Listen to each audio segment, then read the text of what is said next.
agora já podemos efetivamente iniciar esta talk. Um terceiro evento que nos encontramos a organizar no âmbito da Semana da Formação Financeira, desta vez dedicada à temática de como maximizar os meus benefícios fiscais em sede de IRC e em sede de IRS. Este terceiro evento que estamos a organizar está a ser também transmitido online para a nossa página de Facebook e através do Zoom, e portanto a primeira palavra é para vos cumprimentar aqui as pessoas que estão presencialmente na nossa sala, na nossa sede da ENGE, e também cumprimentar todos aqueles que nos estão a assistir no formato online a partir de suas casas, a partir dos seus escritórios. Obrigado pela vossa preferência, obrigado por terem se inscrito para assistir a esta nossa talk.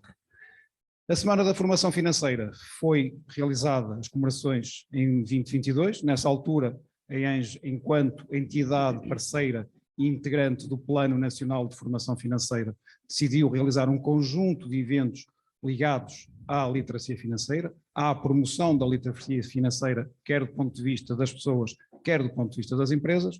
Realizamos em 2022 dois eventos, um dedicado à gestão do orçamento familiar em tempos de inflação, outro dedicado à temática de como prevenir o incumprimento do crédito bancário.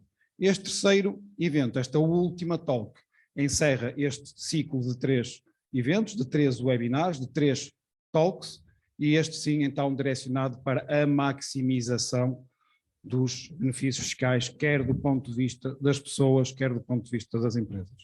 À semelhança dos outros 2 eventos, convidamos também especialistas de diferentes ramos da área financeira, que vão connosco partilhar então os seus insights, os seus contributos, numa lógica de partilha animada, numa lógica de conversa, e portanto, desta forma, irei passar a apresentar muito brevemente os especialistas que convidamos e desde já também agradecer imenso a vossa disponibilidade, a vossa presença para virem aqui partilhar o vosso know-how, os vossos insights numa área que hoje é tão cara, tão importante no contexto social e económico que vivenciamos. Ok?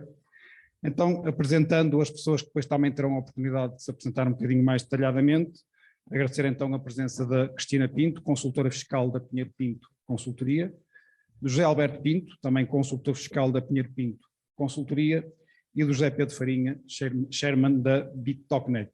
Okay? Muito obrigado mais uma vez pela vossa presença e pela vossa disponibilidade para estarem aqui hoje connosco.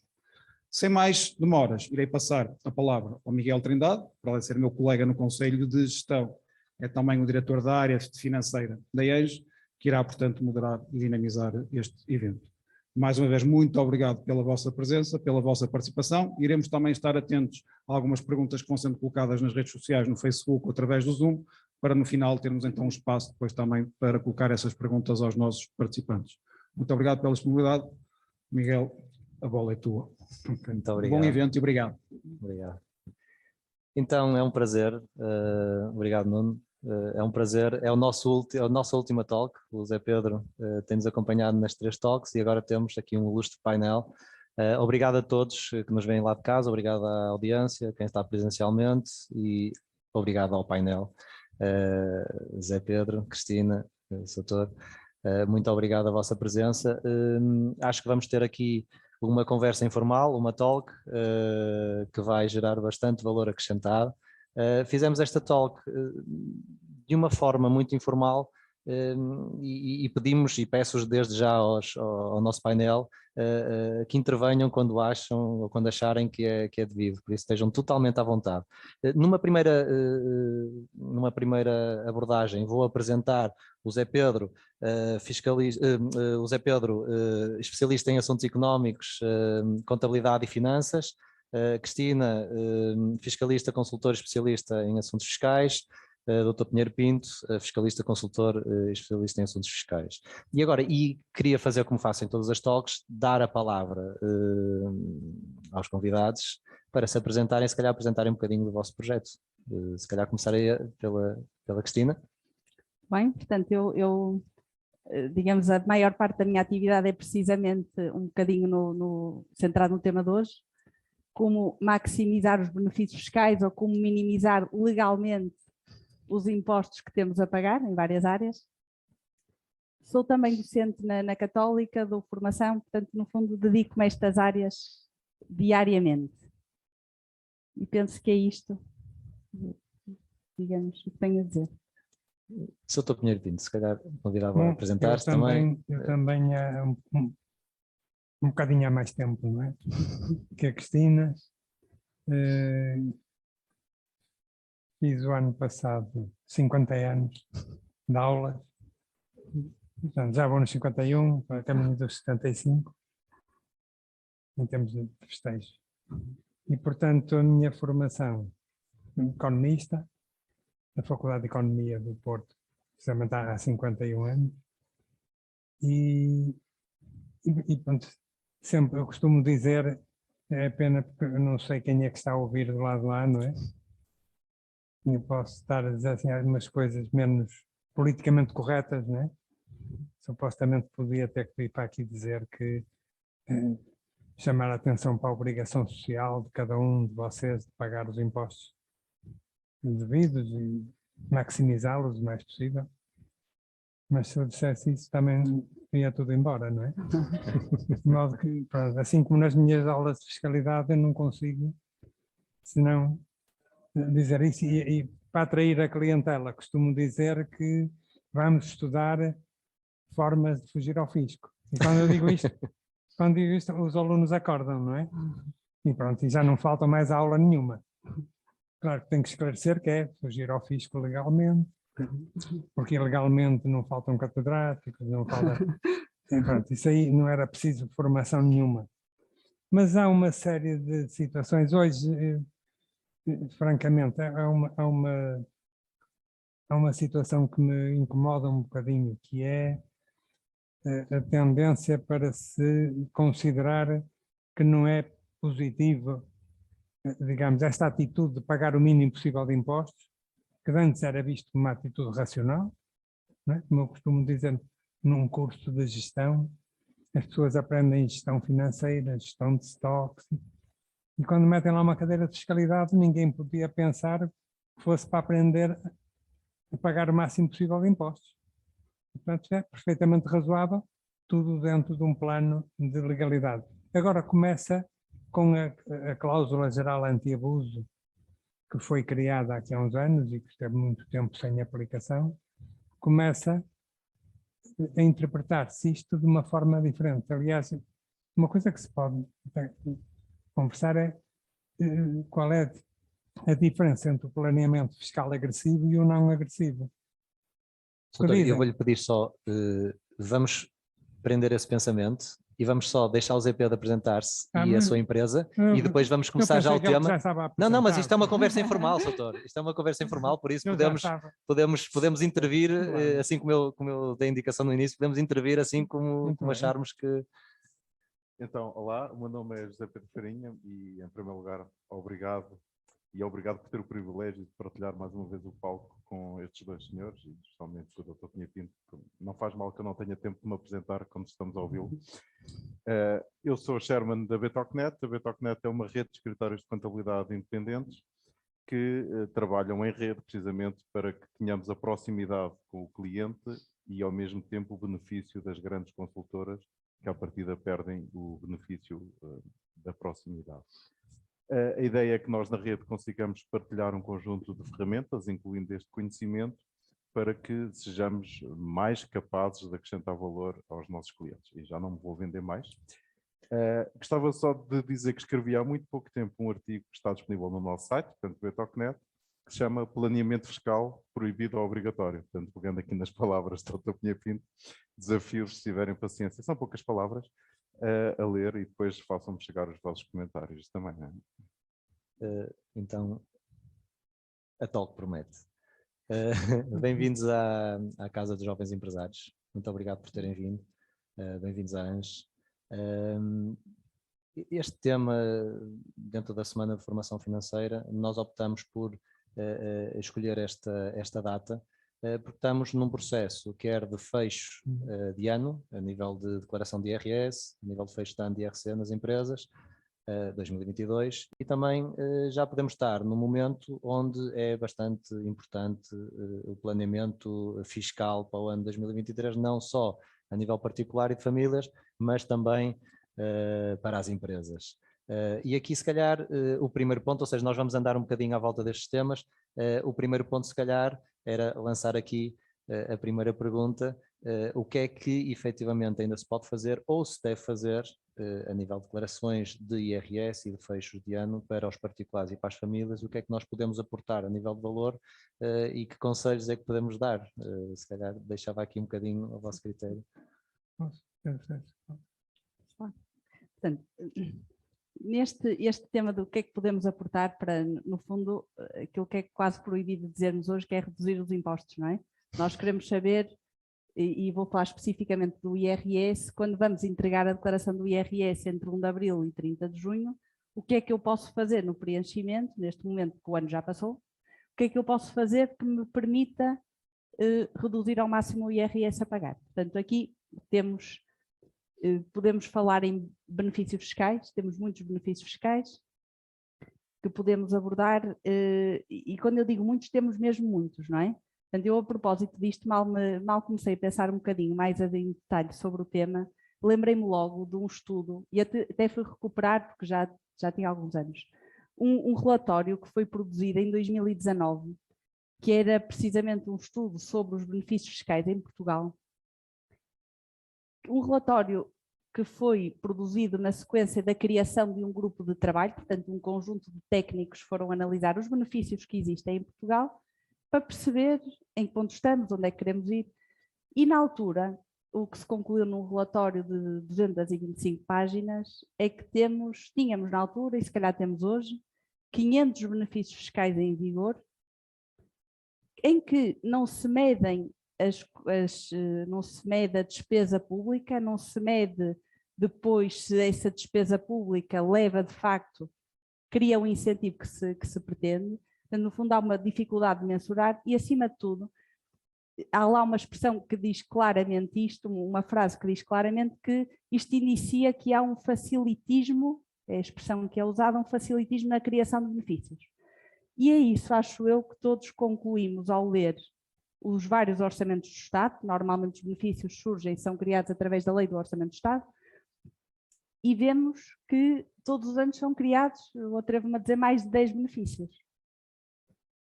que introduzem uma imensa complexidade, muitas vezes acabam por não aportar grande valor, por não criar um verdadeiro incentivo, mas criam muita complexidade. E por isso, quando nós vamos, não sei se têm o gosto de preencher a vossa declaração do IRS, mas quando começam a olhar para os vários campos, há tantas alíneas, tantas páginas de impresso, tantas instruções de preenchimento, que se calhar nós deixamos muitas vezes passar benefícios que nos seriam aplicados. Portanto, a verdade é que este relatório foi publicado e eu penso que à data de hoje ainda não produziu efeitos. Portanto, uma questão que eu sei que não era a tua, Miguel, mas que se calhar era importante repensar é de facto a existência de benefícios fiscais. Porquê que eu estou, de tantos benefícios? Porquê que eu estou a falar disto também? Porque eu tenho aqui uma tarefa que é, no pouco tempo que temos, escolher alguns benefícios para abordar. Já me estou a desculpar, não é? Em 500 vou ter que fazer a minha seleção. Portanto, é isto que vos queria falar um bocadinho. É permitido interromper, não é? Claro que já agora a Cristina falou, não sei se repararam, falou de vez em quando em benefícios e falou em incentivos. Não sei se sabem qual é a diferença entre uma coisa e outra. Bom, a questão é a seguinte. Eu costumo dizer que é a mesma coisa, mas depende do momento. Quando os criam, são incentivos. Quando acabam com eles, são benefícios. Porque, de facto, os incentivos, estas medidas são tomadas para incentivar determinadas práticas ou ausências de práticas, não é? Mas depois, quando aquilo começa, são feitas levianamente, não é? Cria-se um incentivo para isto, um incentivo. Quando se depois começa a ver a ótica da receita, ou se quiserem da despesa fiscal, não é? Começam a querer retirar benefícios. O incentivo é para incentivar, não é? Mas depois começam, ou seja, quando eles fazem esses estudos, e a cada passo fazem estudos sobre, querem comparar aquilo que é muito difícil, que é o benefício que se tirou E a despesa, quanto é que custou? Isso é muito difícil. A despesa é fácil. Quanto é que se perdeu da receita de IRS? Quantifica-se isso perfeitamente. Mas e qual foi o benefício que se tirou? PPRs. Sim, senhor, as pessoas fizeram muitos PPRs. O que é que interessa isso? Não é? Como é que se avalia se isso é compensador ou não é compensador? Portanto, há aqui esta questão dos incentivos e dos benefícios. Como eu digo, são a mesma coisa vistas numa altura diferente. Aconteceu até aqui há uns anos, eu acho que foi no tempo do Miguel Cadinho, que houve um Diário da República em que apareceu uma série de benefícios que foram eliminados e no mesmo Diário da República uma série de incentivos que foram criados. Portanto, extinguem-se alguns, porque aquilo, de facto, havia incentivos que não eram incentivos. Eu recordo-me que a minha ligação aos impostos veio de eu ter estado nas finanças aqui há muitos anos, durante 3 anos e tal. E eu habituei-me, fui vendo as coisas. Então, as grandes empresas têxteis, fui fiscalizar tive que fiscalizar uma e cheguei lá e eu tinha um lucro fabuloso e estava isenta de imposto. Como é que fazia-se assim umas coisas altamente racionais? Eu pensei, o que é que eu estou aqui a fazer, não é? Já tenho um lucro, tá? E perguntei, mas porquê é que estão isentos? Estavam isentos porque tinham feito uma fusão uns tempos antes. Para incentivar o aumento da capacidade das empresas, da dimensão, por causa da concorrência europeia, que se avizinhava na integração na Europa e tal, queriam um benefício. O que é que acontecia? Acontecia que as grandes empresas arranjavam sempre a cantina, um testito que havia lá ao lado, pronto, 100 trabalhadores com S, não é? 100 trabalhadores, 100 máquinas, 100, mas com prejuízos. E juntavam ali e estavam mais isentos mais uns anos. Portanto, lá está a questão do incentivo. Não há incentivo nenhum. E havia que ver qual era a vantagem. Mas o problema é que criando dezenas de benefícios todos os anos, alterando, necessariamente não se pode fazer esta ponderação, não é?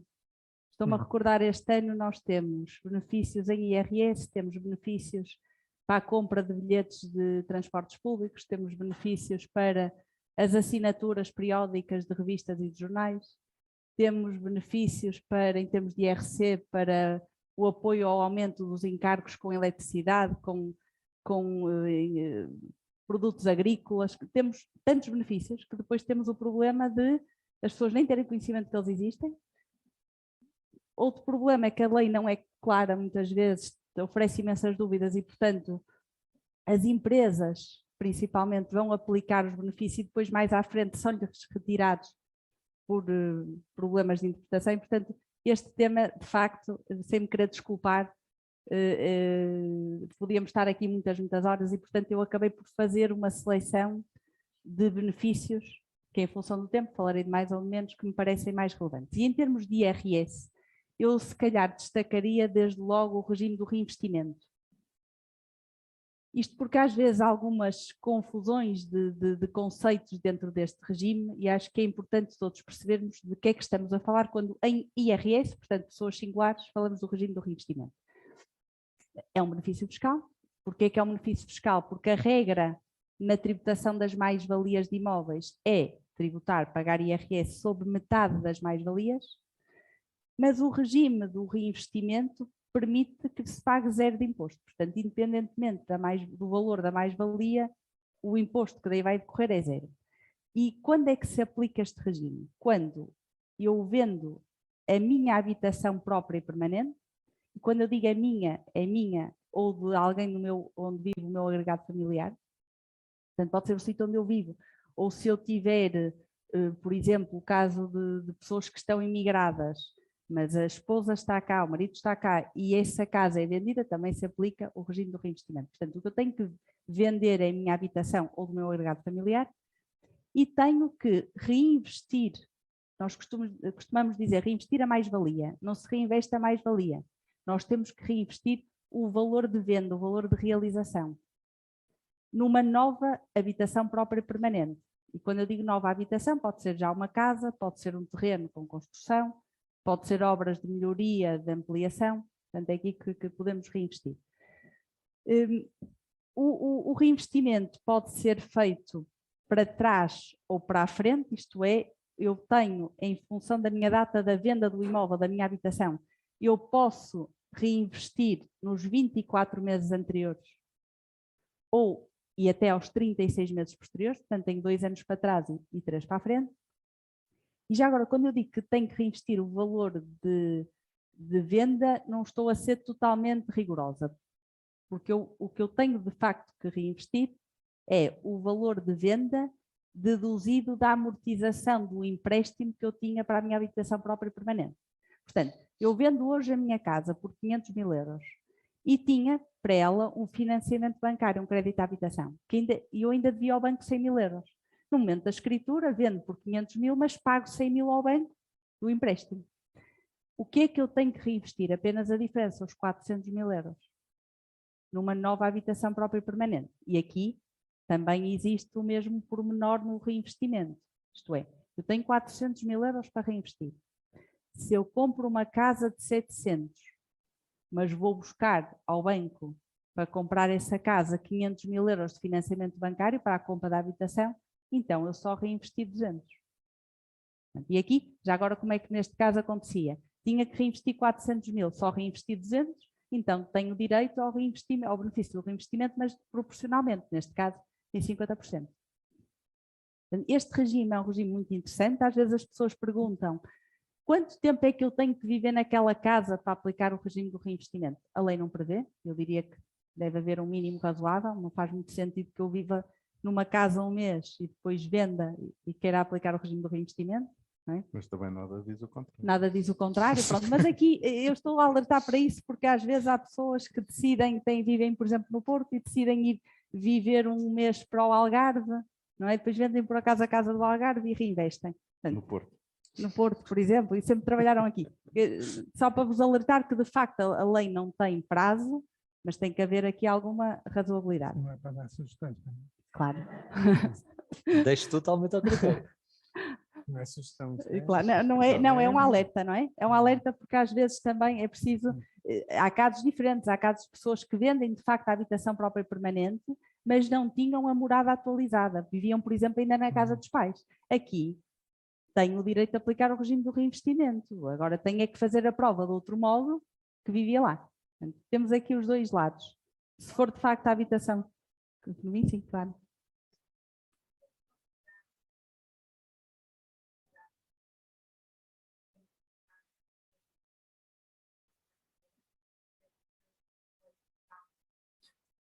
Certo? Portanto, eu, no fundo, a questão que colocam é no caso de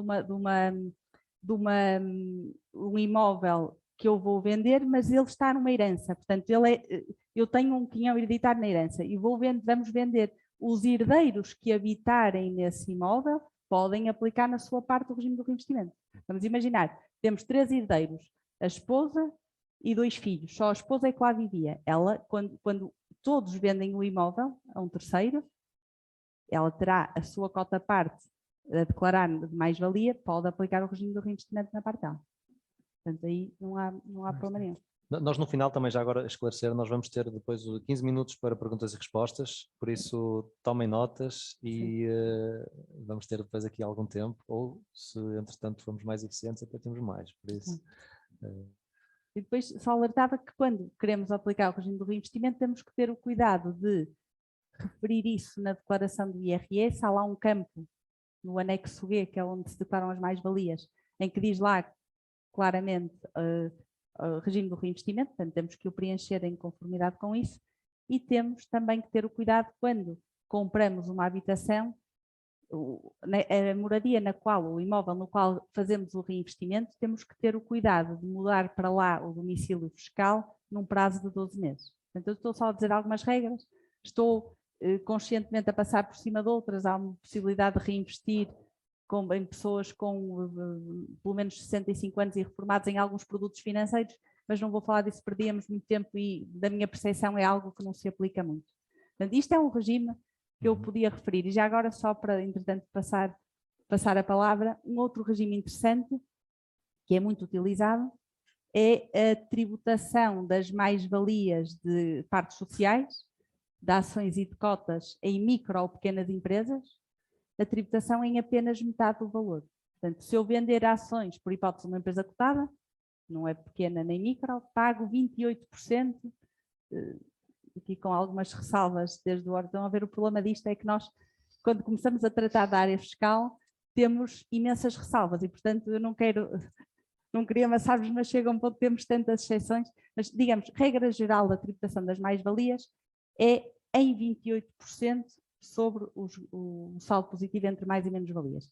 Se estivermos a vender micro ou pequenas empresas, então só pago imposto sobre metade, o que vale por dizer que temos uma taxa efetiva de 14%. Portanto, isto é um benefício interessante. Temos que ter o cuidado de indicar, ao entregar a declaração do IRS, tem lá um campo para indicar que se trata de micro ou pequenas empresas e, portanto, com isso conseguimos aceder à tributação em apenas metade. Última referência, que se tiverem situações destas, não é obrigatório, mas aconselhamos sempre a que peçam o certificado que diga que é micro ou pequena empresa ao IAPMEI, que assim a autoridade tributária, normalmente, quando entregamos a declaração, gera uma divergência automática pedindo a comprovação. Se tivermos o certificado é muito mais simples de fazer a prova do que termos que estar a demonstrar o cumprimento dos requisitos. Não, e atenção, tomem notas, porque apesar de todas essas ressalvas e de haver bastantes alíneas que não se falou, são dois pontos bastante importantes hoje em dia no mercado imobiliário da forma que está, e também no tecido empresarial de micro e pequenas e médias empresas que temos. Fica a nota também, e pelo menos uma medida talhada ao nosso país. Nós agora se calhar vamos falar um bocadinho. Zé Pedro, não sei eu queria só dar um Claro que alerta em sim. relação a isto que a Cristina falou, e muito bem, das micro e pequenas empresas, porque muitas vezes os empresários têm uma carteira de clientes, lá, um mediador de seguros, qualquer coisa, tem uma carteira de clientes, têm a oportunidade de vender a carteira de clientes, portanto muitas vezes isso é negócio, não é? E quem compra quer comprar a carteira de clientes, porque não tem risco, tem um ativo limpinho. Mas quem vende, se vender a empresa é tributado em 14%, se vender a carteira de clientes, essa venda é tributada em 21% de IRC na empresa e quando distribui dividendos para a sua esfera pessoal paga mais 28%. Portanto, isto que a Cristina disse parece que é uma coisa que só afeta aos outros, mas é altamente relevante, sobretudo aqui para os jovens empresários que vão todos crescer e vender e fazer grandes negócios. Não vendam carteiras de clientes, vendam as empresas. Vendam, mas façam o tal planeamento fiscal, não é? Claramente. Vou dar a oportunidade ao Dr. Pinho Pinto de explicar o que é planeamento fiscal agressivo e não agressivo, não é? Nós, entretanto, também, pronto, e porque o tempo não para, se há algo que não para é o tempo, e vamos passar se calhar aqui um bocadinho no âmbito, ou seja, somos a Associação Nacional de Jovens Empresários, então vamos passar aqui ao âmbito do IRC. E aqui perguntava ao Zé Pedro, o que é que efetivamente ainda se pode fazer, ou seja, estamos em tempo de fecho das empresas, o que é que podemos fazer para termos aqui uma maximização fiscal? Eu para já gostava de dar os parabéns a Enche porque escolheu este tema nesta altura do ano, que é a altura do Eurobolas. Não é? Porque é que eu não sabia disto? Porque é que eu não soube disto no início do ano? E, portanto, hoje vamos ver aqui o que é que ainda podemos fazer, que já é pouco, é só declarativo, e sobretudo o que é que podemos fazer. Isto é válido para o IRC e para o IRS, não é? E até só mais uma chega ao que a Cristina disse, muito importante, de novos benefícios, de espaços sociais, por exemplo. Então não se esqueçam de pedir fatura, senão não há benefício, não é? E são coisas que depois, afinal, porque é que eu não sabia disto? Não é? No IRC também temos um bocadinho aqui os benefícios declarativos em que as empresas retiveram lucros para reinvestimento. Portanto, hoje em dia as empresas em Portugal não fazem grande distribuição de lucros, não é? Portanto, toda a gente precisa, as empresas estão subcapitalizadas, toda a gente precisa de guardar parte dos seus lucros para fazer investimentos. E, portanto, existem benefícios fiscais para a capitalização das empresas, agora até com algumas alterações para 2023, e essas sim convém estar atento a quais são as regras, nomeadamente o novo incentivo para a capitalização das empresas, mas quando olharmos para 2022, Muitas vezes as empresas já fizeram isso, portanto a única coisa que têm que fazer é fazer um dossiê fiscal e meter lá na cruzinha, na declaração. Não sei se já repararam que nós vivemos na era do automatismo, o nosso IRS é automático, qualquer dia o IVA é automático, mas tudo o que é benefícios fiscais nunca é automático. Portanto, nós é que temos que declarar. E em alguns casos nós só temos que declarar, como até fazer candidaturas complexas, como é o caso do CIFID. Portanto, no caso do CIFID até havia aqui um benefício indireto. Eu digo havia porque ninguém sabe ainda o que é que vai acontecer com o CIFID. Portanto, já um projeto de lei, há bocado até estava a discutir isto aqui em off com a Cristina. E a Cristina deu-me aqui uma novidade má, mas que não é novidade ainda, são expectativas que isso possa ser retroativo. Mas o CIFID tinha um investimento em fundos de investimento CIFID que só por si dava direito a um benefício fiscal. Porque muitas empresas não têm capacidade de fazer o tal projeto de candidatura e elaboração da candidatura ao CIFID, ou não têm capacidade de investir em projetos de inovação, mas querem investir em inovação. E, portanto, investem nesses fundos. E isso só por si dava direito a um benefício fiscal bastante relevante. Podia ir até 85%, 82,5% do IRC, de dedução à coleta. O que é que acontece? Se a empresa só souber disto em janeiro, já não faz. O investimento tinha que ser até dezembro. Portanto, é o tal hora bolas. Agora, no entanto, a empresa ainda está a tempo de decidir se vai reter parte dos seus lucros para fazer face a investimentos, está a tempo de fazer uma recolha dos investimentos que fez e, tanto declarar no âmbito de alguns incentivos, de alguns benefícios fiscais. Existem vários, o REFAI, o IFR, o DLRR. Eu não vos vou massacrar aqui com estes pormenores mais técnicos, até porque o Miguel ia se zangar comigo. Vocês são empresários que têm contabilistas, se não têm, também sabem com quem falar, com um contabilista mais perto. E a ideia é que possam discutir os benefícios fiscais. Portanto, eu sei que é sempre chato falar com o contabilista. Eu, enquanto contabilista, sei disso. As pessoas não querem falar comigo, não é? E eu tenho que avisar, atenção, que eu tenho coisas importantes para dizer. Aqui o desafio para os empresários é falem com os vossos contabilistas sobre os benefícios fiscais e falem já, antes de tomar decisões de ir fazer atas para distribuir resultados, ou não distribuir, vão distribuir resultados e seguir vão fazer suprimentos à empresa. Então mais vale reter os lucros e ter o benefício fiscal, não é? Fizeram suprimentos em vez de terem feito um aumento de capital, quando na verdade nunca mais vão tirar os suprimentos, não é? Os empresários têm sempre aquela mania que os suprimentos é ali um pé de meia que um dia vão tirar sem pagar impostos. Treta. Os suprimentos são porque as empresas têm pouco capital face à estrutura que necessitam, não é? E alguém um dia se lembrou que se pode criar empresas com capital social de €1, não é? E depois o resto é suprimentos. Claro, um dia, também da mesma forma que se pode tirar os suprimentos, também se pode fazer diminuição de capital quando for necessário. A grande vantagem é que se fizermos aumentos de capital, existe um benefício fiscal para isso. Se fizermos suprimentos, não existe nenhum benefício fiscal para isso. E portanto, é disso que estamos a falar em termos de 2022, que ainda podemos usar. Portanto, do olhar para trás, apesar de, vamos dizer, ora bolas muitas vezes, né? Como é que eu não sabia disto, porque podia ter feito isto ou aquilo, é perceber, sobretudo no que diz respeito ao investimento, que nós já fizemos, temos direito, só que temos que avisar lá na declaração, se não me engano é o anexo D de 2022, portanto eu nunca sei essas coisas do campo e da cruz, né? Mas o que é importante é ter que declarar isso para ter acesso a esse benefício. Não é? Já sempre benefícios, há formas de atuar, o objetivo ou o fim é o mesmo, a forma como se faz é que pode gerar o tal benefício ou a perda do mesmo.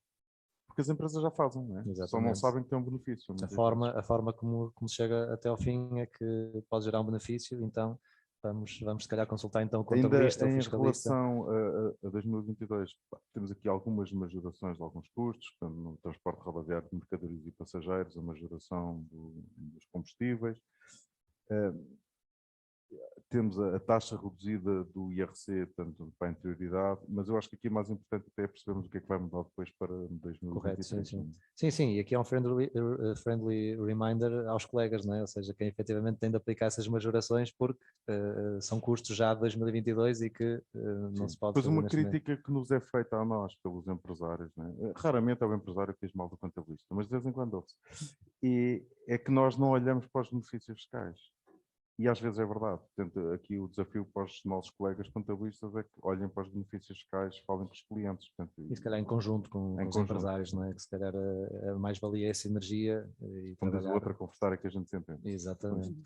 Então, se calhar vamos passar para a parte mais importante desta talk, informal, por isso podem intervir quando acharem que têm de intervir, que é o planeamento para 2023, ou seja, e aqui ainda vamos a tempo, e estamos a mais do que tempo, então, claro que sim. Dar um passo atrás.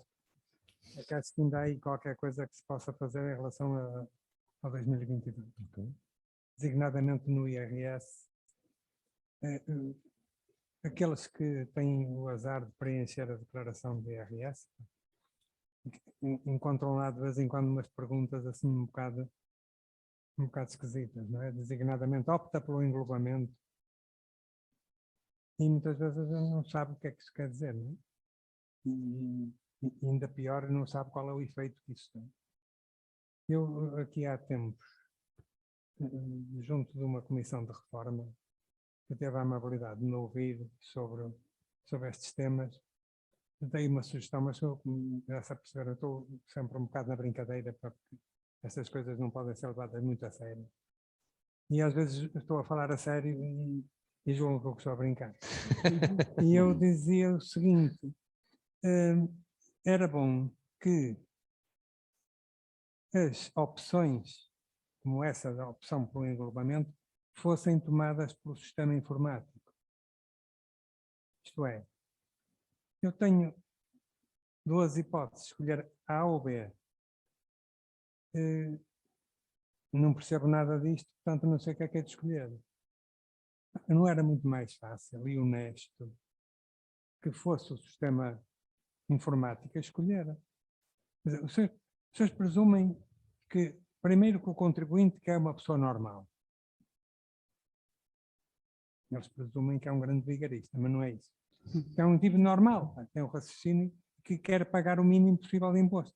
Quer dizer, em vez de perguntar opta pelo englobamento, podiam perguntar assim, opta por pagar o mínimo possível? Mas como isso era ofensivo, isso é insultar-me. Claro que eu não sou maluco. Então optaria o sistema. Pronto, e eles lá vão embora todos contentes, este tipo é um brincalhão e tal. Mas a verdade era essa.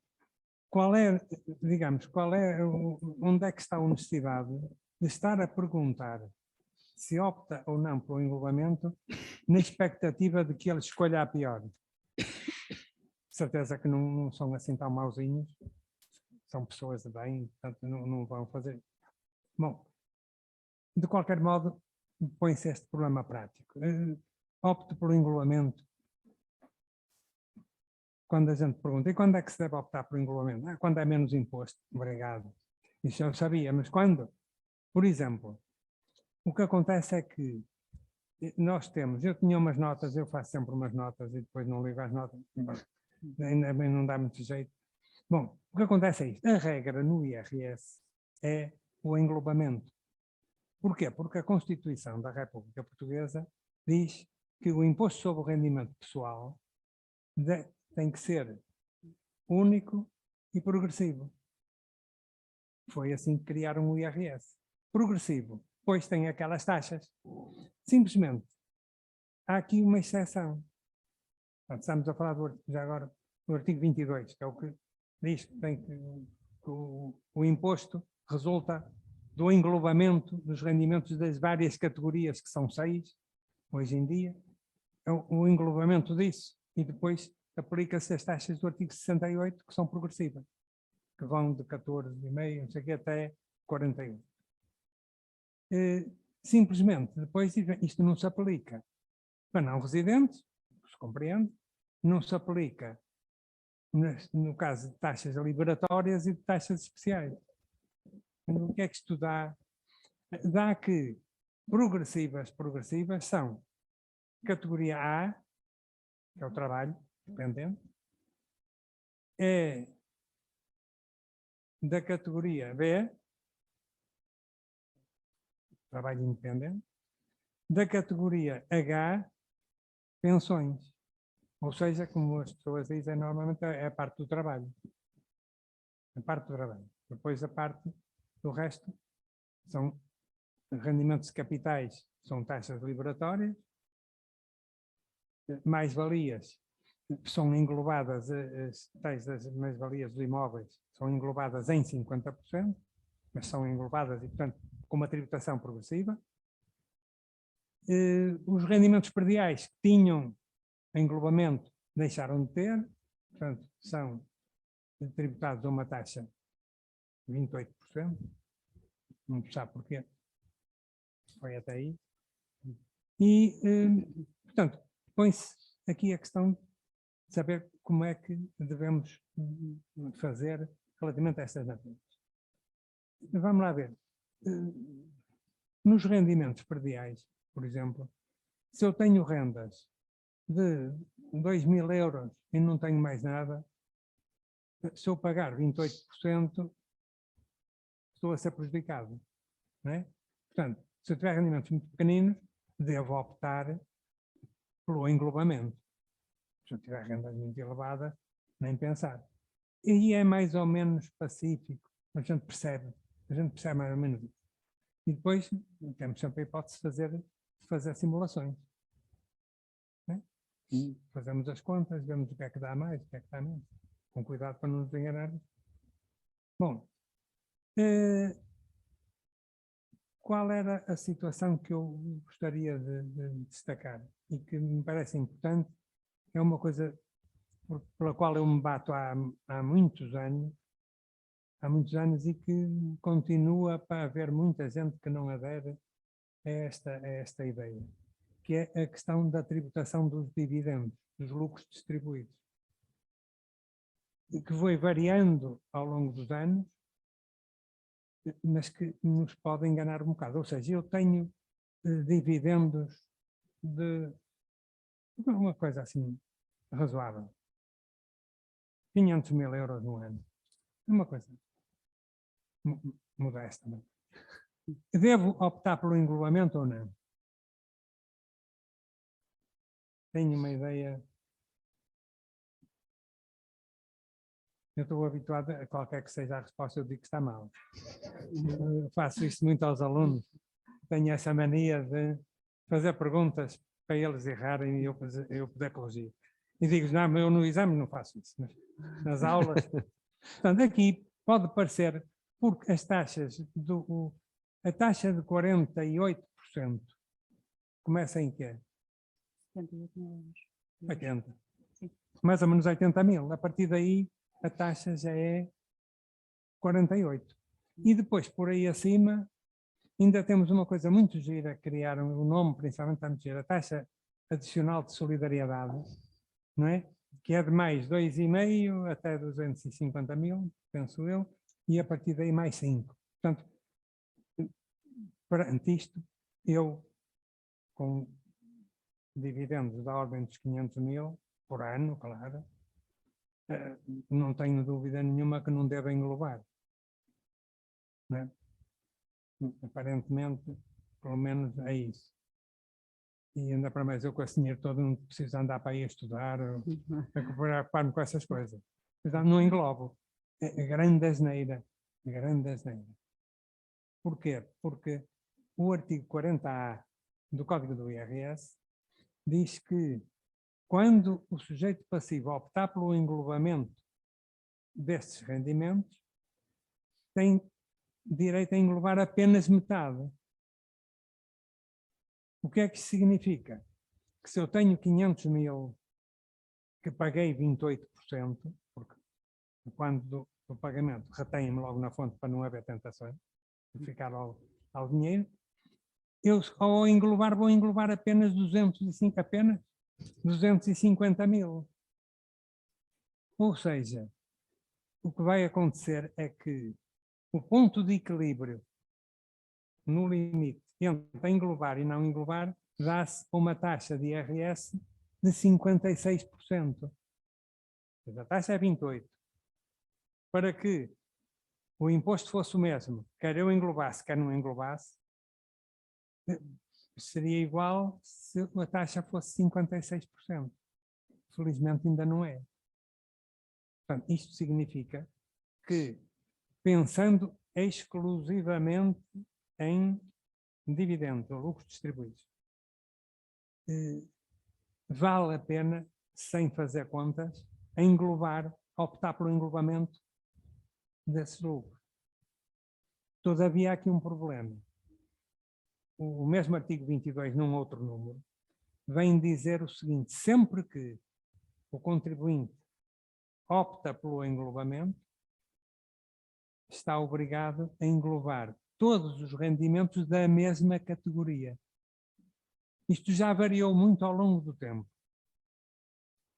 Mas neste momento, que é o que nos interessa, em particular 2022, se eu optar por englobar rendimentos de capitais, tenho que englobar os rendimentos todos de capitais. Ora, o que é que está lá nos rendimentos de capitais? Basicamente, os lucros distribuídos e juros. Juros de suprimentos, juros de depósitos, juros de obrigações. Mas aí calma, porque se eu optar pelo englobamento, nesses juros eu tenho que englobar 100%. Portanto, se eu tiver 500 mil de lucros e 5 mil de juros, quase que nem vale a pena fazer a conta, vale a pena englobar.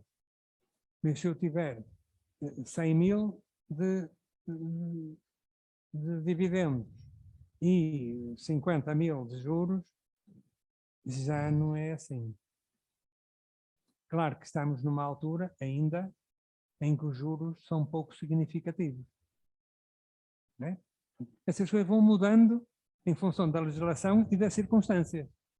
Por exemplo, ainda há pouco tempo o juro da Caixa Geral de Depósitos, que me dava umas condições especiais, ofereceu-me 0,0000%. É uma coisa, não percebemos porque é que tinha 4 zeros, mas pronto, não tinha. Aquilo deve ter cortado, o computador corta assim um bocadinho, devia faltar ao menos uma coisa qualquer. Portanto, sendo os juros muito pequenos relativamente aos dividendos, pode-se e justificar-se-á muitas vezes a opção pelo englobamento, sendo que não é preciso, nessa altura, englobar as rendas. Não tem que englobar as rendas. Nem tem que englobar as mais-valias de partes de capital. Portanto, aí era um alerta que eu de imediato pensei fazer, neste momento, porque é fundamental nesta altura, quem tiver este tipo de rendimentos, tomar uma decisão adequada. Por vezes as pessoas nem sequer têm o problema, porque na cabeça está a ideia de que nem pensar. Nem pensar. Então eu pago 28%, retenho 28%. E eu agora, que estou num escalão de 40 e tal, vou agora, armado em maluco, englobar os dividendos, nem pensar. Pronto, falta esse pormenor, que é por maior. Quando se optar por englobar, só tem que englobar metade. E aí, na parte exclusivamente dos dividendos, vai valer sempre a pena englobar. Só não valerá, repito, se os juros tiverem um peso relativo mais elevado. E agora entramos numa fase que começa a acontecer, ou seja, mesmo os Claro, certificados de mas aforro para o neste ano- momento já são uma Para o opção ano muito válida. ver-se-á. Mas para 2022. Para 2022, Exatamente. por isso é que o Farinha dizia que foi organizado isto numa boa altura, porque, pronto, nesta altura é que nós temos, se caso decidir, englobamos ou não. É quando estamos a apresentar a declaração. Portanto, era um aspecto. Já agora só um pequeno pormenor.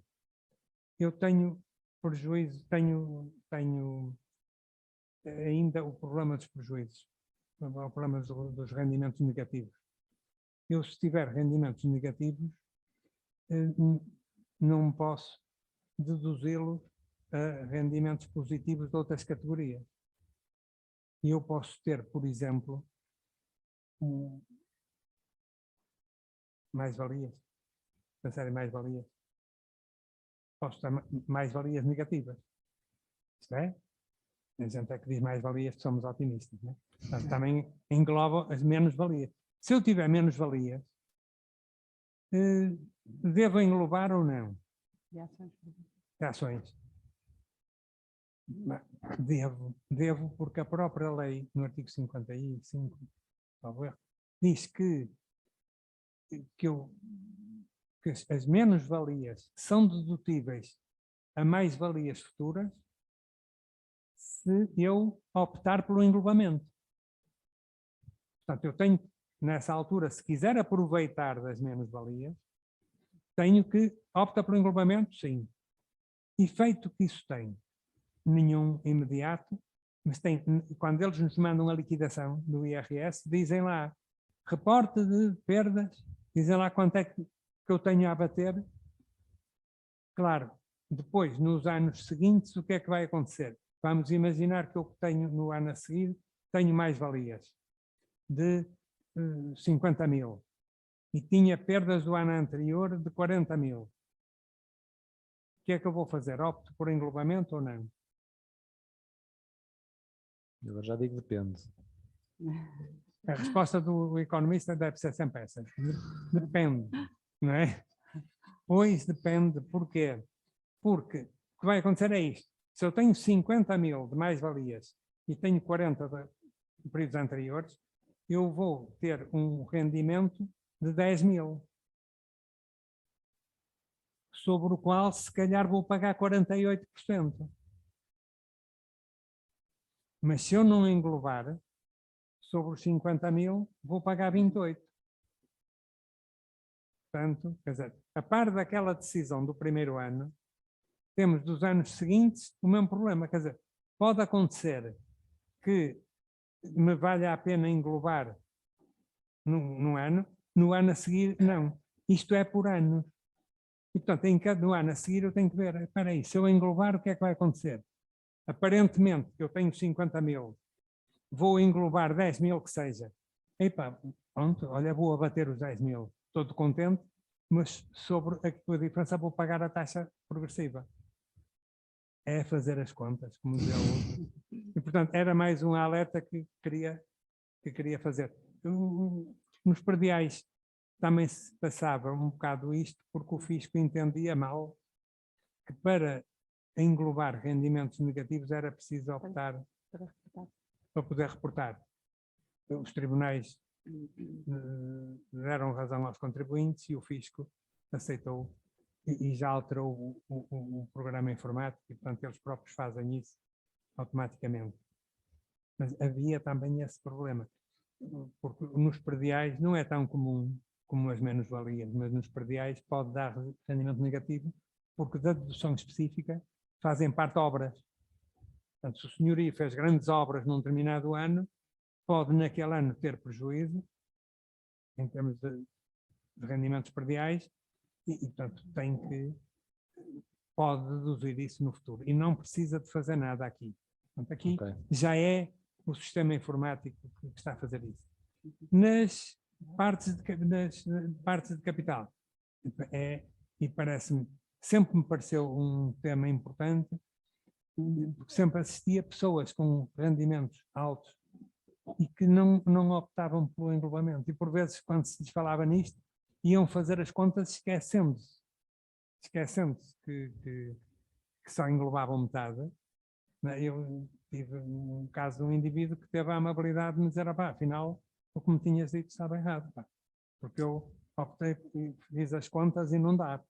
Desculpa, fizeste mal as contas. Como é que fizer? Esqueceste que era metade só. Aqui nem é preciso fazer conta.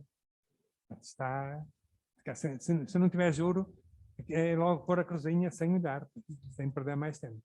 Mas nota-se aqui a complexidade fiscal claro, que existe no nosso e sistema. Continua, e não é só isso, quer dizer, isto.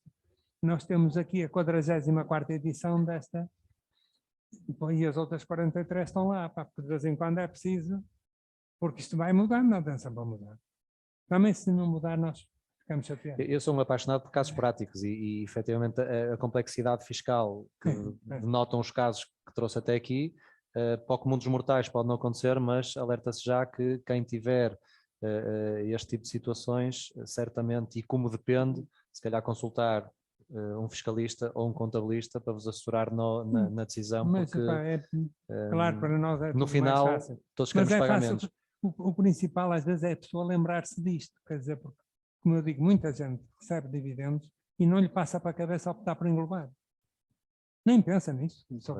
Souber falar, ouvir falar nisso, diz, esse tipo é maluco, não percebe nada Porque disso. se calhar também desconhecem a questão do percentual, não é? Claro. E por isso, pronto, é que nos lembramos de falar nisso agora, porque estamos exatamente na altura de ser alertados para isso. Quem tiver lucros distribuídos, não passe sem pensar no eventual opção por englobamento. E obrigadíssimo pela... Agora para o futuro, em 2023, também temos que fazer planeamento. E aqui já podemos ter algum conhecimento daquilo que aí vem. Se calhar aqui, obviamente, também temos o Orçamento de Estado a ter um impacto bastante sempre importante. Se bem que não houve grandes alterações. Falando da questão das aplicações. Mas a instabilidade fiscal, quer dizer, é algo que... Se calhar a propósito disso, não é propriamente um benefício fiscal, mas quando dizemos ali maximizar os benefícios, é outra, vamos pensar nisto na perspectiva de minimizar. Toda a gente quer pagar o mínimo possível, acho que se calhar o mote é esse. Eu queria só fazer um alerta para não serem surpreendidos em 2024, porque não vale a pena estar a falar que podemos reduzir 2 euros nos passos ou 5 euros nas despesas de saúde. Concentramos em coisas mais relevantes. O Orçamento de Estado para 2022, que não sei se repararam, foi publicado em junho este ano, não é? Em junho do ano passado, portanto a meio do ano, introduziu uma norma que entrou em vigor apenas em 1 de janeiro de 23, portanto é agora que estamos na altura de, digamos, de a conhecer bem, que vem dizer que o saldo das mais e menos valias de ações, partes sociais e outros valores mobiliários, obrigações, cotas, em vez de ser tributado à taxa de 28%, repararam que eu há pouco disse assim, bem, eu não estou a ser muito rigorosa, estava a pensar especificamente nisto. Quando eu tenho um saldo entre mais e menos valias de ações, cotas, outros valores mobiliários, de ativos que eu detenho durante menos de um ano, menos do que 365 dias, se o meu rendimento, incluindo estes resultados, estiver acima do último escalão do IRS, portanto 78 mil euros aproximadamente por ano, estas mais-valias passam a ser englobadas. Portanto, enquanto até o ano passado, se eu comprasse e vendesse ações ou obrigações, tinha mais-valias, pagava 28%, admitindo que não optava pelo englobamento, a partir deste ano não é assim, tenho que ir ver durante quanto tempo é que eu tive estes instrumentos financeiros. Tive durante 10 meses, durante 2 dias.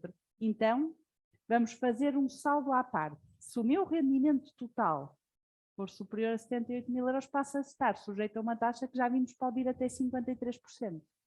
Portanto, alertava para isto. Estava-se à espera que o orçamento para 22 criasse esta norma e o orçamento para 23 a revogasse. Porque isto, para os mercados financeiros, para a nossa bolsa, que já não tem propriamente uma grande liquidez, para os bancos, para aquelas contas, não sei se estão habituados a isso, às contas de gestão discricionária, em que há equipas nos bancos que fazem, nós pomos lá 100 mil euros e os gestores decidem o que comprar e vender, normalmente isto são compras e vendas de dias, não é? A ideia é isto. Ora. Nestes casos, então, o meu rendimento, se for positivo, passa a ser englobado. Portanto, é preciso termos em atenção isto, para tomarmos a decisão se vendemos naquele momento, esperamos para completar os 365 dias. Portanto, isto era uma nota que queria deixar para não haver surpresa, senão em 2024 vamos declarar estas vendas e ficamos depois surpreendidos quando chegar a conta do imposto. Portanto, isto era uma nota... Mas só para rendimentos superiores a 78K? Sim. Okay. Digamos, não é só mais-valias, incluindo salários... Sim, englobamento, sim. Exatamente. Okay. Incluindo estas mais-valias. Exatamente, sim.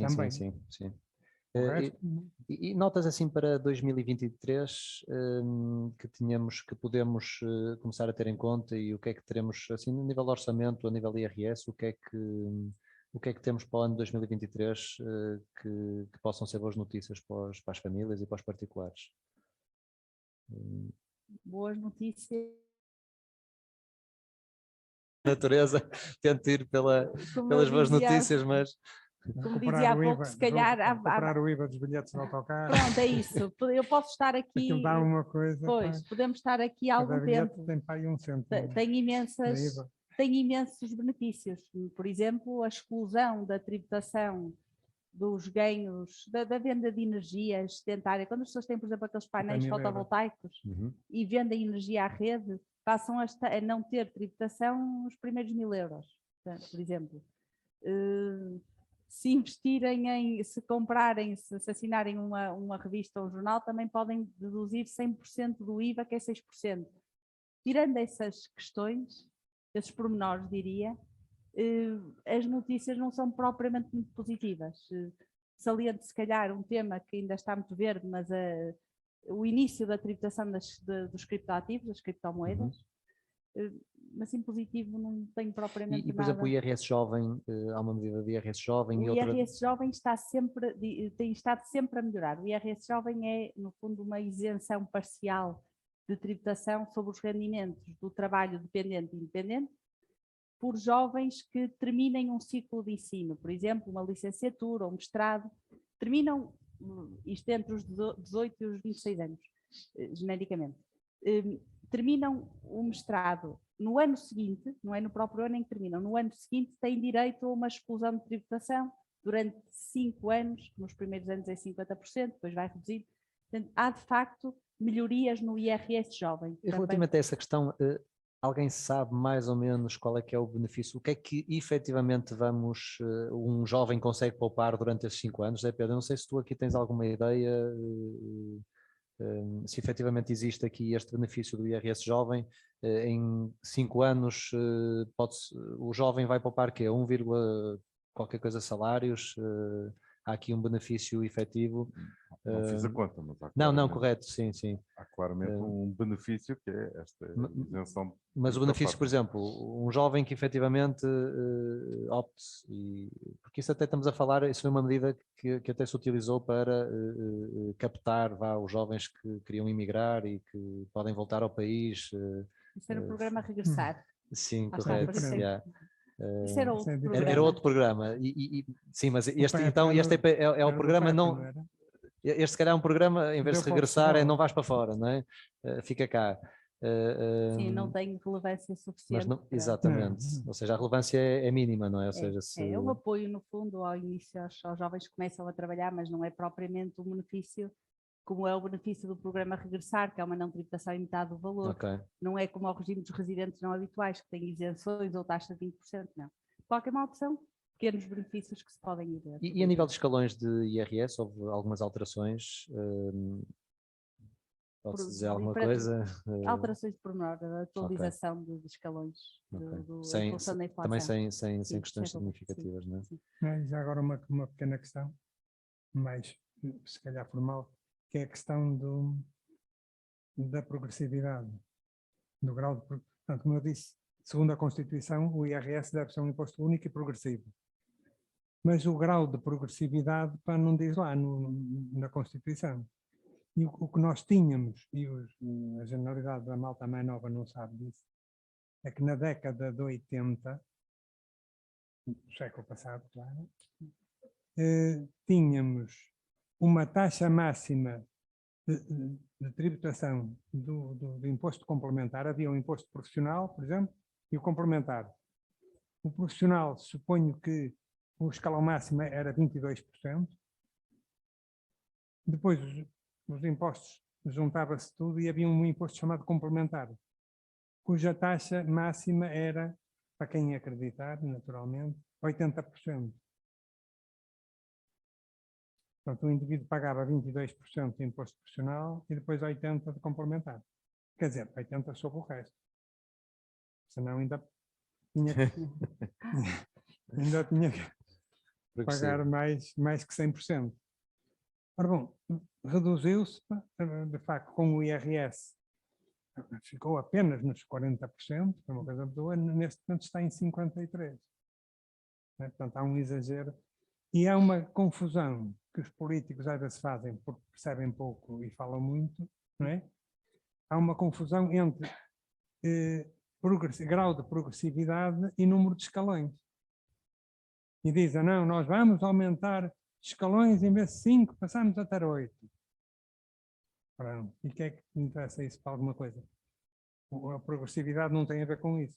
Eu posso ter 3 escalões com uma grande progressividade, 10%, 40% e 80%, e posso ter 50 escalões com 25,1, 25,2, 25%. Portanto, exagerando. Não tem nada a ver com o número de escalões. É só para baralhar um bocado. E torna-se extremamente complexo o número de escalões, não é? De ano para ano. No fundo, pá, isto vai dar ao mesmo. Portanto, houve uma redução efetiva. Mas, sim, mas não pequena, significativa. no terceiro escalão, para aí. Atenção, quando se afeta o terceiro escalão, quando se mexe no terceiro escalão, mexe nos outros todos para a frente. Sim, claro. Eu tive um artigo que li que basicamente um salário médio ficaria com benefício de 76 euros, aproximadamente. Talvez não seja significativo. Por semana. deveria. Quem dera. Mensal. São coisas de benefício às vezes. Então, se calhar, ou seja, mas vamos ver. No IRS, eu acho que não só os políticos, mas também as pessoas fazem muita confusão com os escalões de retenção na fonte e os escalões de tributação efetiva. E, por exemplo, nós temos agora medidas para 2023 de redução da retenção na fonte, portanto, porque as pessoas têm crédito bancário, ou no segundo semestre aquilo é de tal maneira complexo que até vai ser necessário um curso para calcular a retenção na fonte. Mas a grande questão é, não se iludam, porque vão ganhar mais agora e depois ou não têm reembolso, ou têm menos reembolso, ou pagam IRS no próximo ano. Portanto, são paliativos durante o ano, mas que na verdade não têm nenhuma consequência na tributação final. A taxa de IRS não muda. Exatamente. Só é uma isenção, é basicamente dar liquidez à pessoa, aos particulares, nesta altura. Já agora, a propósito disso, eu costumo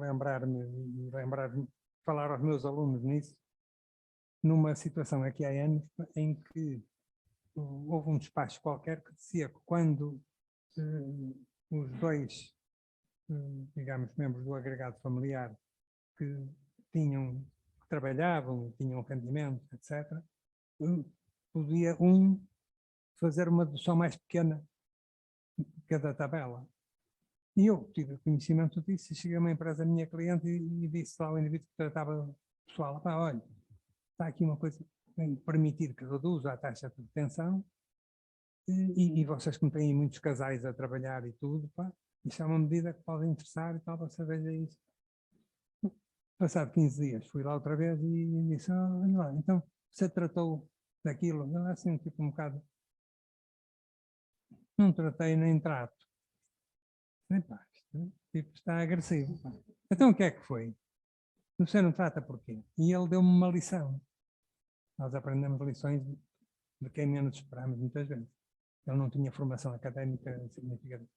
E dizia-me ele, não, sabe porquê? Porque isto aqui ganha-se mal. A generalidade do pessoal ganha pouco. E gastam o que ganham. O que acontece é isto, é que se agora vai passar a descontar menos, vão passar a gastar mais um bocadinho. E esse vai-lhes fazer falta quando estiverem à espera do reembolso, ainda vão ter que pagar. Portanto, eu estava-lhes a prestar um mau serviço. Exatamente. Nós temos que distinguir o que é o que a gente aprende na escola, né, com aquilo que de facto é útil para as pessoas, porque essas pessoas não sabem disso. Quer dizer, muita gente não se vai aperceber, vai achar é que aumentaram os impostos naquela semana em que receberam a liquidação. O que é que foi? Então, eu todos os anos recebia não sei quanto. Isso também era uma coisa engraçada. Uma grande parte das pessoas recebe reembolso. Financia o Estado. Pois, e eu na brincadeira dizia aos meus alunos, eu se mandasse, aumentava as retenções na fonte, a malta tinha menos dinheiro, gastava menos, era obrigada a poupar, e depois, pá, no fim do ano, mandava-lhes uma cartinha personalizada, com um chequezinho e um boletim de voto logo com a cruzinha. Não, eu a dizer isto na brincadeira, exagerando, claro, mas ao fim de uns anos percebi que de facto era mesmo o que eles faziam. Porque começava a ver no jornal, já foram feitos mais de 2 milhões, não sei o que, de reembolso. Eita. Pois, quer dizer, dizem isto como se fosse uma grande coisa, não é? Mas Já o caso, fizemos, não sei quando foi malta que andou a emprestar de borla, pois. mas o caso que trouxe é exatamente o que o Zé Pedro estava a alertar, Sim, não é? sim, por isso Que, mesmo. efetivamente, no final do ano depois faz as contas, não é? Isso também é um aspecto Sim. a ter em conta para este ano. Estou a saberem. Zé Pedro, e para os jovens empresários, que boas notícias No IRC só temos boas notícias. é que podemos trazer? No IRC é tudo espetacular, só temos boas notícias. Vamos ver a aplicabilidade das mesmas.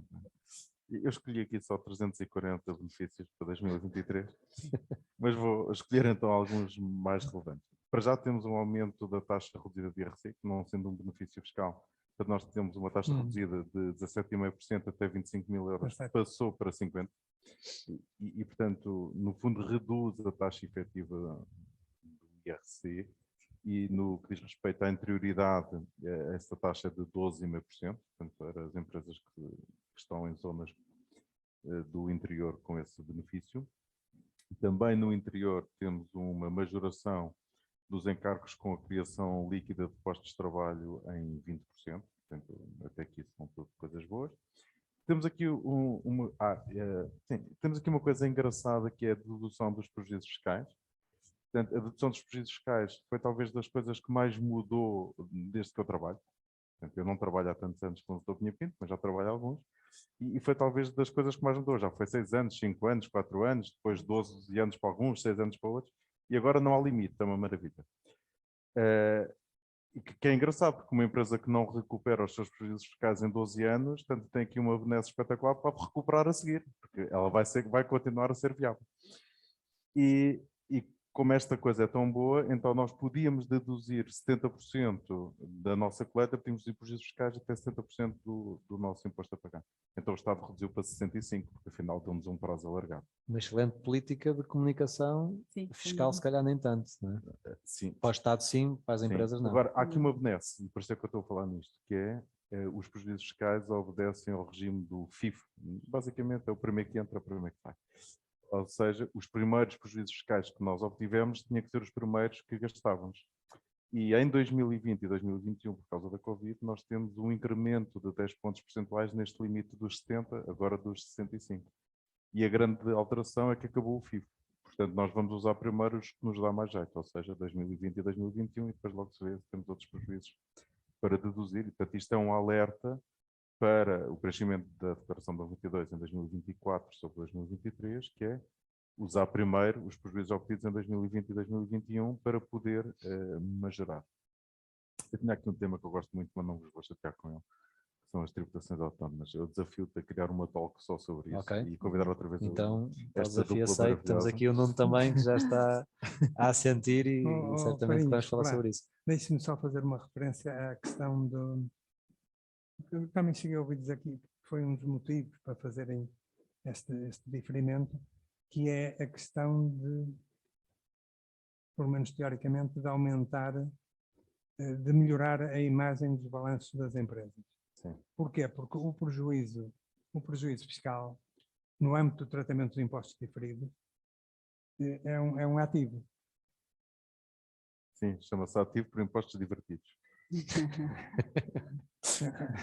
É um ativo. Aliás, eu lembro-me sempre quando, aqui há uns anos, em que não se tratava de impostos diferidos, deu num tribunal como testemunha, em que estava em causa a boa medida de gestão na compra de uma empresa por uma determinada importância, uma empresa que tinha uma situação líquida negativa e tal, e eu expliquei ao juiz que a empresa só de prejuízos tinha 200 mil contos, que a taxa de 40% dava 80 mil. A empresa só por isso valia 80 mil. E o juiz Então, quanto mais prejuízo, mais vale. Claro, não tinha pensado nisso, diz o juiz.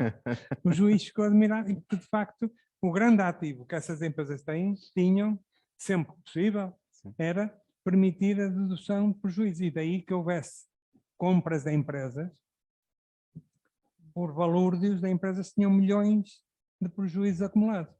Mudava-se-lhe o nome, mudava-se a morada, mudava-se o pacto social, a forma, o capital, tudo, menos o número de contribuintes. E, portanto, um novo negócio nos primeiros milhares de milhões de lucro não pagavam imposto. Portanto, o que se diz agora é o seguinte: esses ativos por impostos divertidos, esse ativo, como qualquer ativo, só deve ser registado se for expectável que venha a ser cobrado. Ora, uma grande parte das empresas nunca mais vai cobrar prejuízo, só se saísse a sorte grande, ou duas, três. Foi por isso que eu brinquei que se não recuperar em 12 anos, depois vai recuperar a seguir, não é? Sim, pode, teoricamente. Portanto, isso significa que pode, em termos de quantificação, aumentar o ativo. Mas agora só uma questão. Sim. Isto levanta aquele problema de não ser aplicável para as microentidades.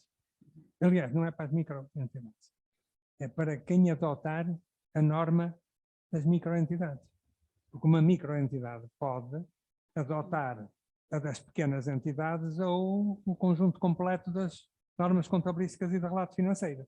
Portanto, isto pode ser até um fator de escolha do referencial contabilístico. Acho que pode e deve.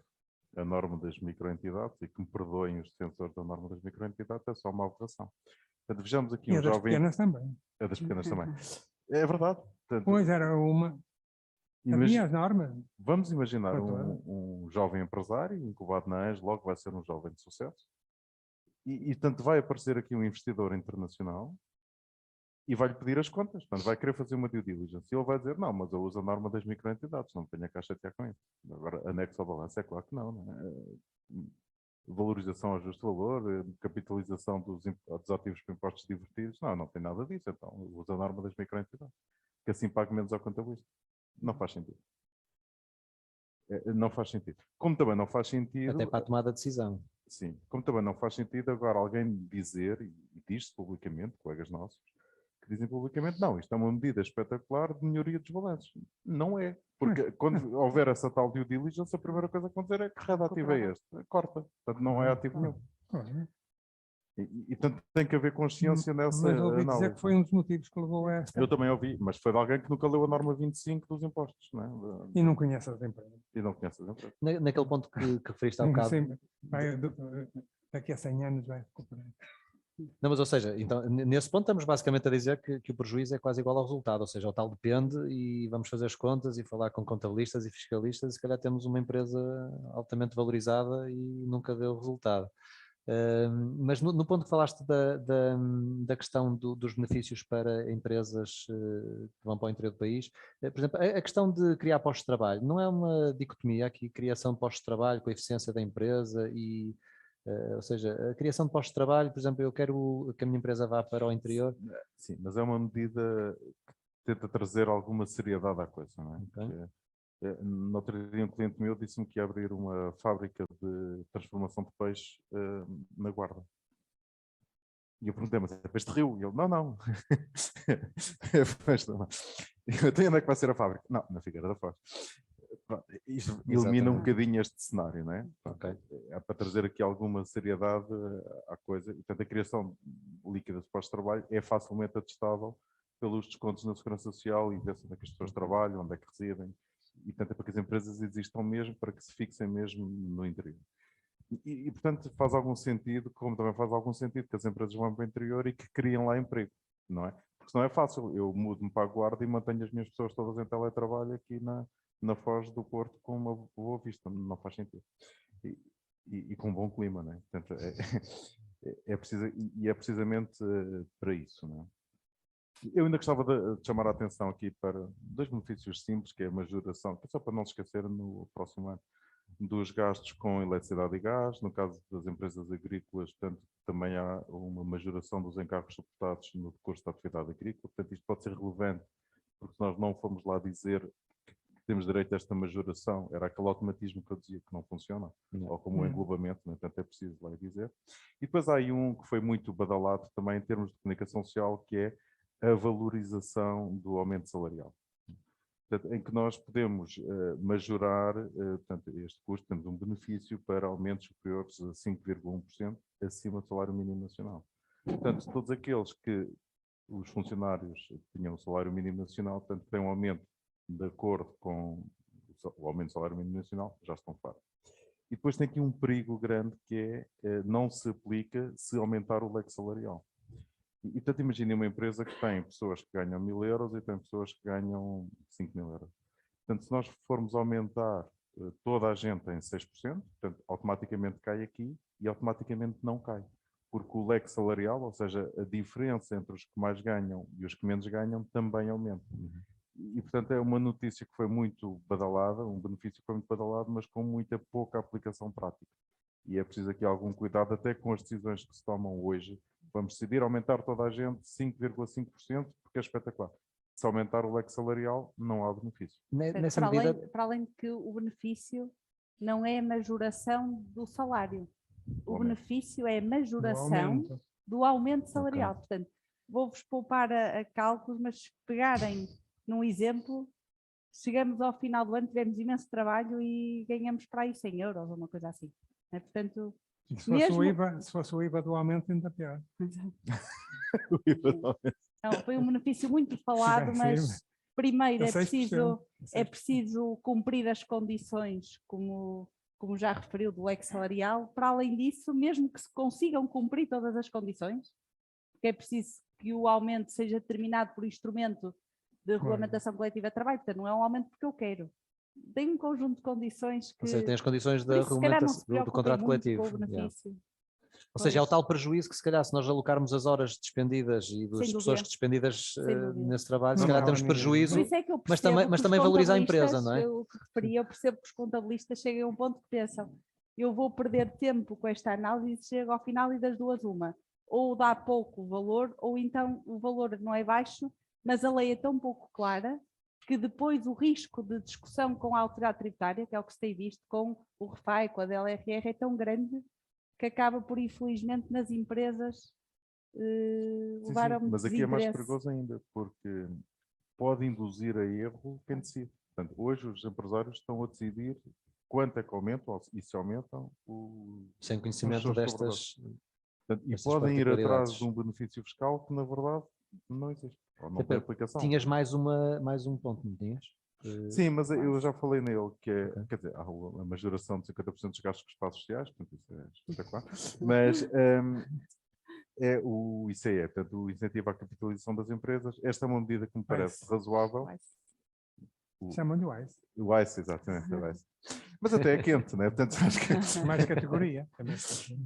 porque é 4,5%, mais 0,5%, agora temos uma coisa nova, que é a Small Mid Capital, Small Mid Cap, que são as empresas com menos de 500 trabalhadores, portanto, que é a maioria.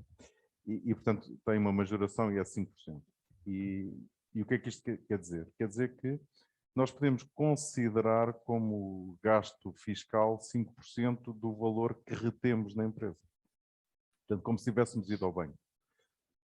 Eu vi a cara, é melhor que nada, não é? Portanto, porque, pelo menos de antes, retinhas os lucros, porque já tinhas que reter, as empresas estavam super capitalizadas e não tinhas nenhum benefício. Portanto, há aqui um benefíciozinho, ou um incentivo à não distribuição de lucros, um incentivo à capitalização das empresas. Claro. E portanto, faz algum sentido. Se calhar devia ser mais, se calhar peca, porque o benefício é baixo e tem um conjunto de regras chatas. Por exemplo, em 2023 nós vamos capitalizar a empresa, vamos ter benefício em 2024. Portanto, vamos andar assim. Mas não deixa de ser já um incentivo à capitalização e sim, pode ser um incentivo à não distribuição de lucros, por exemplo, e à constituição de reservas, que é importante hoje para as empresas, até porque o custo do capital alheio está cada vez mais caro. Não é? Sim, sim. E como o tempo não para, nós estamos mesmo a terminar e ainda temos de passar para algumas perguntas que queiram efetuar aqui da audiência. Mas eu tenho sempre aquela pergunta, a pergunta para queijinho, aqui um pequeno desafio. Então, desta vez, basicamente o desafio é, se por acaso nós tivermos na audiência alguém que tenha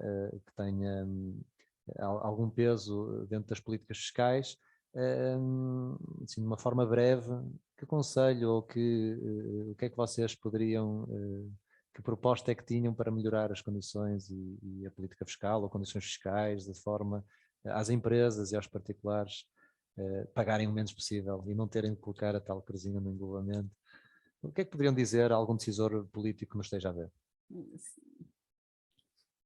Custa um bocadinho porque temos consciência do efeito prático que teria, porque é algo que é muito difícil, mas eu sugeria que se relesse o relatório que foi feito pelo grupo de trabalho sobre os benefícios fiscais.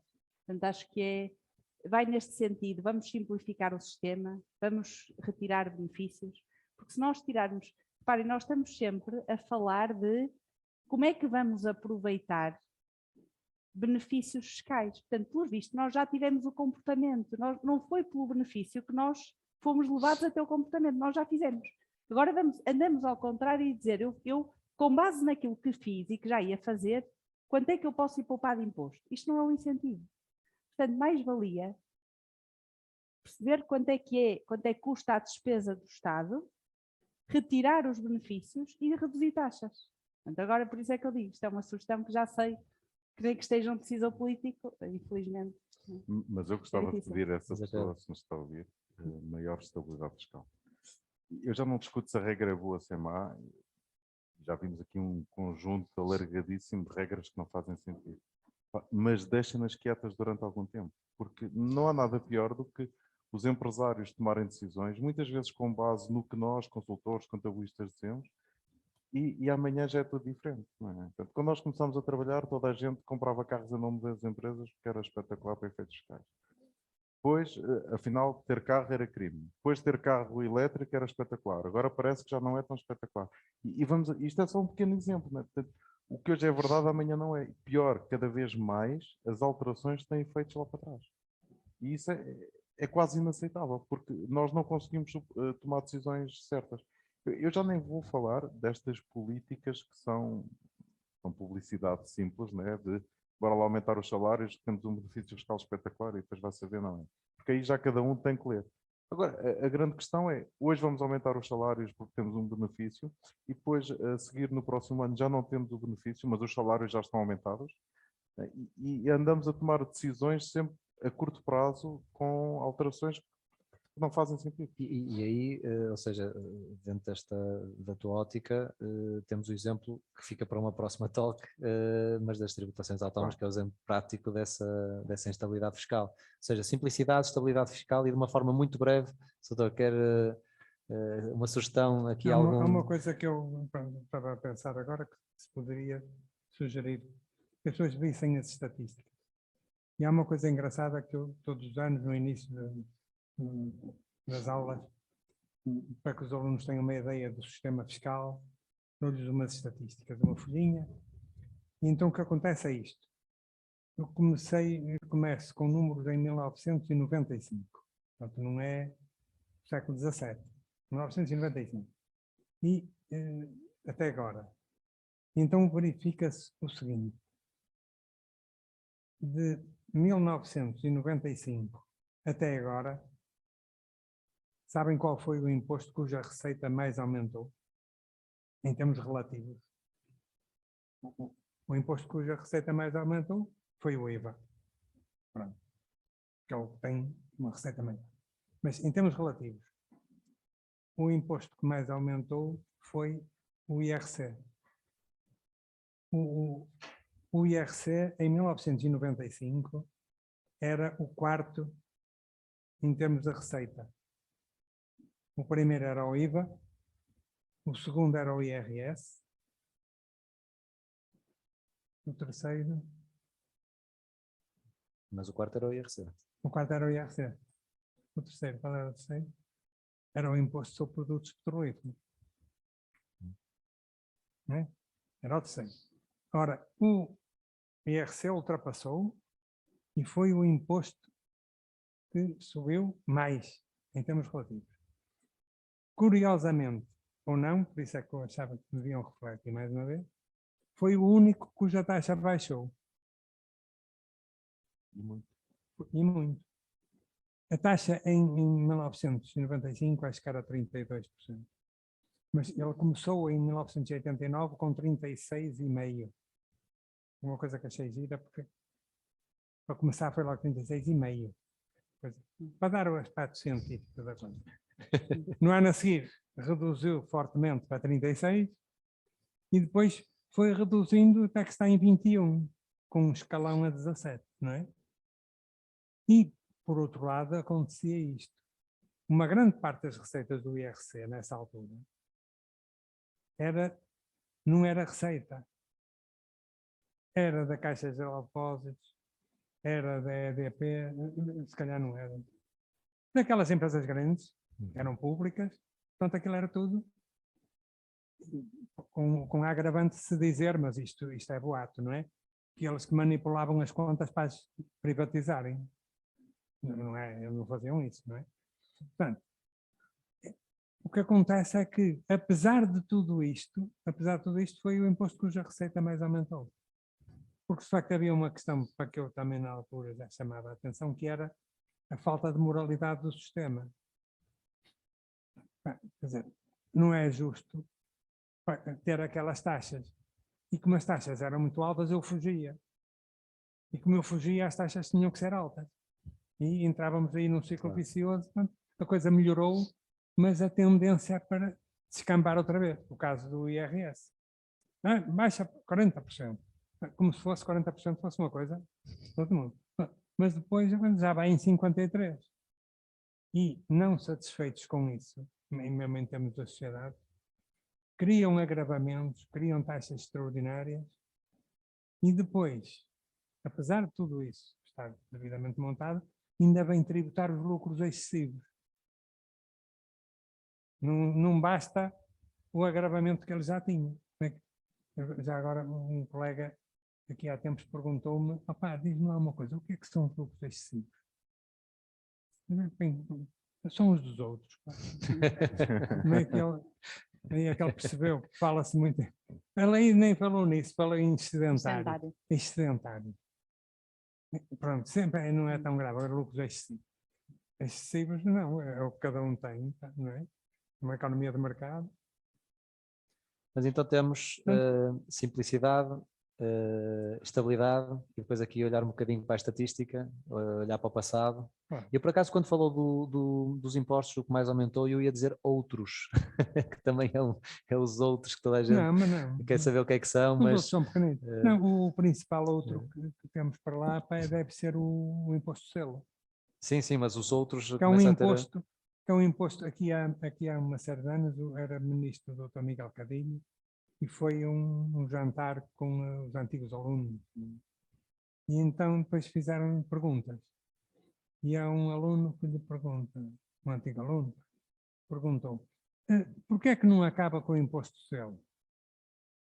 E o Dr. Miguel Cadilho, com aquela área dele e tal, respondeu em 3 palavras, porque dá receita. Outra pergunta, faz favor. Outra pergunta, faz favor. E eu achei muito bem. Porque impostos bons são esses. Bons, menos maus. São aqueles que dão receita e que não se sente muito. Contava-me o diretor, quando eu estive nas finanças, o imposto de selo dos ordenados. Havia imposto de selo sobre os ordenados. Que era 1 por 1000.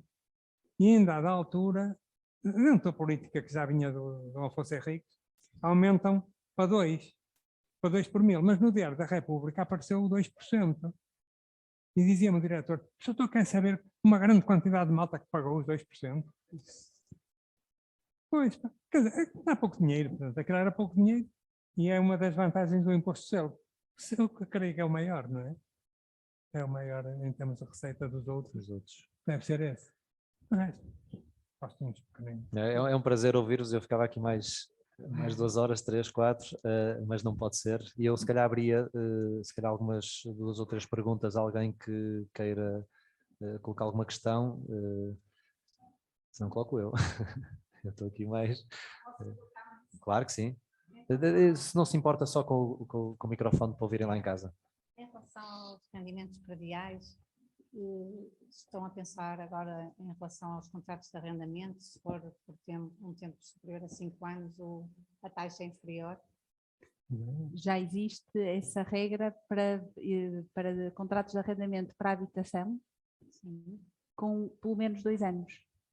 Já existe E agora hoje o para desagravamento, 2023, qual é? mantém-se tudo igual. Portanto, mantém-se as mesmas taxas. Há redução de 2 pontos percentuais a partir de 2 anos. Não lhe sei dizer exatamente de cor, mas posso ver E em cada rapidamente. renovação Por vai exemplo, Em diminuindo. função do prazo, No temos máximo- reduções. No máximo do limite de duração do contrato, a taxa do IRS é 10%. Sim. Em vez Mas de isso já está 28. hoje em vigor. Já está em vigor. Mas lá está, temos que lá ir alterar a taxa na declaração, não é Temos. automático. E isso é, Pois temos. respondendo à pergunta de há bocado do Miguel, ouçam o Dr. Pinha Pinto e façam automatismos sérios. Este é um automatismo sério, porque o contrato está lá nas finanças, então Sim. porque é que não alterna a taxa? Pois, bueno, estou à espera que a malta não saiba. Há Pois. por exemplo, há pessoas que têm Claro. contratos de arrendamento de 2 anos, renovável por Dá uma igual notícia nova período, que não e abordei acabam tanto. por os arrendatários permanecerem. Por isso será vantajoso fazer-se um novo contrato. Mas a taxa vai reduzindo Com a por renovação. Por exemplo, no caso que Automático, dizia, 2 em 2, igual ou vai superior a 5 anos, inferior a 10, há uma redução de 5 pontos percentuais, quer dizer que a Passa taxa em para vez de ser 23. 28 é 23. vai para E há- 23, então. Exatamente. Isso. Mas tem que aquilo que eles querem é que se leve o contrato por Contratos mais é, no tempo. fundo, para tentar dar aqui alguma estabilidade aos contratos de arrendamento para a Sim. habitação permanente. Uhum. Muito obrigada. E neste caso, se efetivamente o inquilino sair antes. Se o inquilino sair antes, não há problema. Ok. Sair por Não há volta Se problema, for de também não há despojado, sim. receita, Mas não há se sair renda. antes, Não há problema. aplica-se também a Não tem taxa renda. bonificada. mantém-se Ok. a aplicação. Por isso. Só uma questãozinha relativamente ainda aos prediais. No caso do contrato, que é feito por 1 ano, renovável, também se aplica essa lei? Não, só que se a renovação tiver no mínimo 2 anos 2 de anos. própria renovação. Ok. Também dizer algo importante, tivemos 150 pessoas a ver-nos em casa, por isso, obrigado. Da próxima vez convido-vos a virem presencialmente. No final temos sempre aqui um momento de networking, que inclui, se calhar, alguns comes e bebes, às vezes sim, às vezes não, depende, mas venham e vejam. Agradecer a vossa presença, muito obrigado. Nada, Foi Muito gosto, uma obrigada. conversa informal, super. Foi fantástico ouvir-vos e os inputs todos que tivemos aqui. Espero que tenham aproveitado. Nuno, obrigado também. Obrigado a quem nos vê lá em casa, obrigado a todos, obrigado ao painel. Despedimos assim e espero que nos vejam da próxima vez também. Muito obrigado. Obrigada. Não.